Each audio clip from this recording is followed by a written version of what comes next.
Mga kasayan, lalagay tayo ng iPro Music. I-guide natin yung kasayan natin na nag-comment. Basahin mo kasayan, shoutout mo na rin. Shoutout kay Jico Bardinas. Boss, gawa po kayo ng video na mulang umpisa. Naguguluhan po ako sa pattern. Nag-comment siya sa Honda TMX Supremo. Paano magkabit ng iPro Music? Ito siya kasayan ha. Ito hindi na kayo maguguluhan dito kasi syempre yan yung unang mga paglalagay natin ng iPro Music. Meron naman palang paglalagay. Tandaan nyo kasayan ha. May relay, walang relay, parehas ng paglalagay. Naka-relay, naka-loud horn, stock horn, loud horn, parehas ng paglalagay. Kasayan ha. Pare-parehas lang siya ng paglalagay kaya di na kayo malilito. Ganito lang gagawin nyo. Pupunta lang tayo sa ating pwedeng sa headlight, pwedeng sa busina hahanapin lang natin yung trigger. Ang ginaguide natin dito kasayan ay TMX Honda Supremo. Pero ito pare-pares to sa mga Honda saka sa mga positive trigger na motor. Ito siya Ito yung papunta sa pindutan. Ito yung sa trigger. Ito yung busina natin Yung siya kasayan walang passing light Lalagay natin lahat. Lalagay natin lahat para makuha nyo kagad. Dito. Ito yung busina. Sa busina mayroong kulay green tsaka light green. Ito yung negative. Ito yung positive. Kaya dito pa lang sa negative pwede tayo mag body ground o maglagay sa negative. Lalagay natin yung negative ng iPro. Tingnan nyo Ang ibang kulay ng negative ng iPro kulay dilaw. Ito namang iPro na to kulay black. Sa iba dilaw Sa ibang iPro. Tapos etong trigger, ito siya So may busina, yung light green. Yan tingnan nyo Kahit saan yan kahit papunta yung light, kahit yung etong light green na to nandito sa may baba. Kasi iba nasa busina, nasa ibaba Ganon din yun. Dito, pupunta rin dito sa pindutan yun. Ito, dediretso to ng pindutan itong isa. Diretso natin to Ito. Ito siya. Yan. Etong isa diretso ng pindutan. Ito, puputulin lang natin to. Yung papuntang busina o papuntang relay, kung magre-relay kayo, dito pa rin yun. Ilalagay niyo yung kulay blue. Sa ibang iPro, blue pa rin to. Ito siya Tapos yung sa pindutan, ito. Papunta sa pindutan ito papunta sa busina o papunta sa relay. Automatic dadaan kayo dito sa sa trigger. Yan positive trigger Honda Supremo, parehas na parehas lang nito.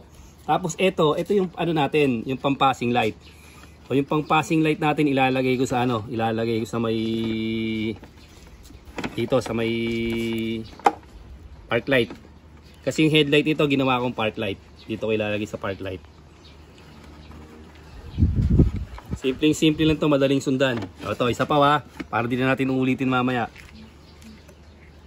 Ito yung kulay yung kulay black o negative sa isang sa isang wire ng busina. Negative. Kasi automatic may negative yan pag positive trigger. Tapos yung isa naman, yung trigger, puputulin natin. Yung papuntang busina, yung kulay blue. Tapos yung papuntang pindutan, yung kulay yellow na may lining na red. Yellow na lining na green. O yung kulay red. Sa iba, red to. Sa ibang negative, yellow to Tandaan nyo Pero kung ganito yung iPro nyo, ito yung gagahin nyo. Kung iba yung iPro nyo, dito lang siya nagkakaiba. Etong black, nagiging yellow, yung negative. Tapos, itong yellow green nagiging red. Ngayon dito nyo makikita yan Yan siya Ayan yung black yung negative, yung sign ng negative. Ayan yung black, yung sign ng negative. Pagka yung sign ng negative niya yellow yung nyo. Tapos yung sa may pindutan niya, ayun yung sign yung yellow sa may pindutan. Tapos yung blue, yun ay papuntang busina. Tapos papuntang ilaw.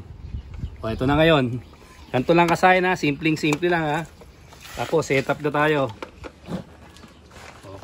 Pagbukas natin, busina. Ito na yung passing natin. Depende kung saan natin ilalagay yung ano. Yung passing natin. Kung gusto sa MDL, kahit saan. Kahit saan po pwede. Yan, sakasayin ha. Oh. Nasa normal. Pag nag number 1 ka, copy doon. Pag nag number 3 ka, pag number 4 ka, ito, 8 lang to ha.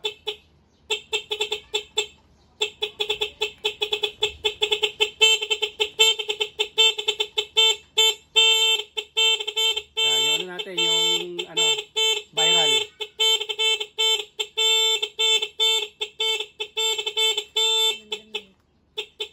Pabalik-balik lang siya. Kaya kailangan dito ang number 1, healthy yung battery, ha.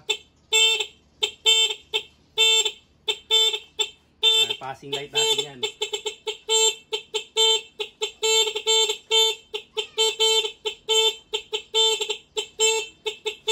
Yan siya sasayin, ha. Ay, moble.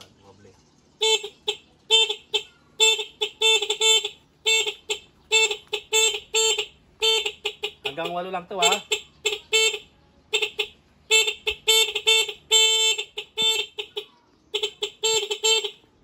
Hanggang 8 lang siya, hindi to rotation na, pabalik lang to.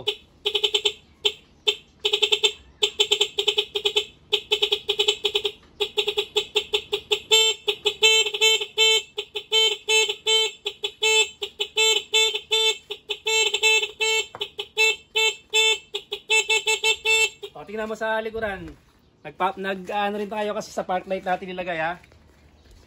Tingnan mo sa likuran, kung nagpapasing din sa likuran. Ano? May passing din dyan? Meron to. O, ayan o. Okay, number 8 natin.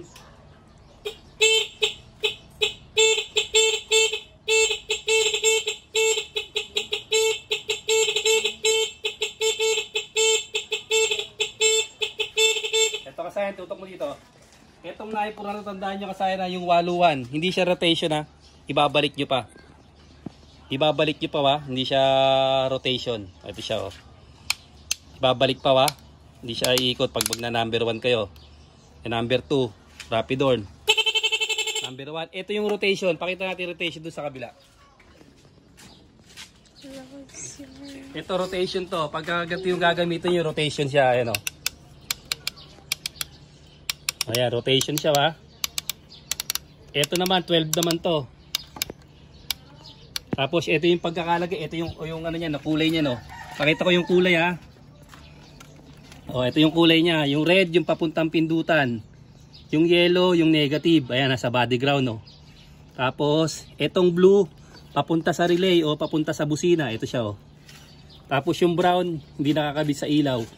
Kasi pagka ano tayo, may passing, sasabay naman yung passing niya. Tulad niya no. Sasabay din naman yung passing niya. Oh, pinilit na naman.